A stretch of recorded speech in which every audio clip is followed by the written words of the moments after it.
நாம் தமிழர் கட்சி ஒருங்கிணைப்பாளர் சீமான் அவர்கள் பேசிய இந்த ஒரு காணொளி தற்பொழுது வைரலாகி வருகிறது என்றுதான் கூற வேண்டும்.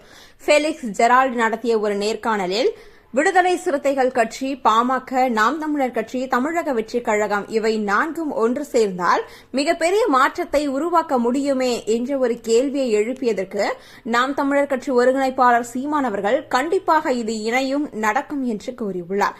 ஆனால் இப்பொழுது அல்ல, ஒரு காலத்தில் அது நடக்கத்தான் போகிறது என்று நாம் தமிழர் கட்சி ஒருங்கிணைப்பாளர் சீமான் அவர்கள் கூறியுள்ளார். தற்பொழுது இவர் பேசிய இந்த ஒரு காணொளி மிக பரபரப்பாக பேசப்படுகிறது என்றே கூறலாம். அது மட்டுமல்லாது, இவர்கள் நால்வரும் கூட்டணி வைத்தால் கண்டிப்பாக நீங்கள் இப்பொழுது நினைத்தால் அது நடைபெறுமே என்ற ஒரு கேள்விக்கு என் மனதில் அந்த ஒரு இருக்கிறது, ஆனால் இப்பொழுது அதற்காக பணம் வேண்டும் என்று கேட்பார்கள். அது நம்மிடம் இல்லை. அவர்கள் பணம் கொடுத்து இந்த வேலைகளை செய்துவிட்டால் நமக்கு 5 சீட்டு 6 சீட்டு தருவார்கள். ஆனால் அதை நாம் எதிர்கொள்ள நேரிடும் என்று அண்ணன் சீமான் அவர்கள் குறிப்பிட்டுள்ளார். அது மட்டுமல்லாது, இவர்கள் நால்வரும் கூட்டணி வைத்தால் இந்த ஒரு 2026 தேர்தலிலே வெற்றி பெற முடியும் என்பதுதான் அனைவருக்கும் தெரிந்த ஒன்றாகவே இருந்து வருகிறது.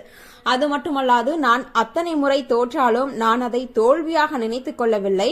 மீண்டும் 2026 நான் தனியாகத்தான் நிற்கப் போகிறேன் என்ற ஒரு பதிலையும் நாம் தமிழர் கட்சி ஒருங்கிணைப்பாளர் சீமான் அவர்கள் குறிப்பிட்டுள்ளார்.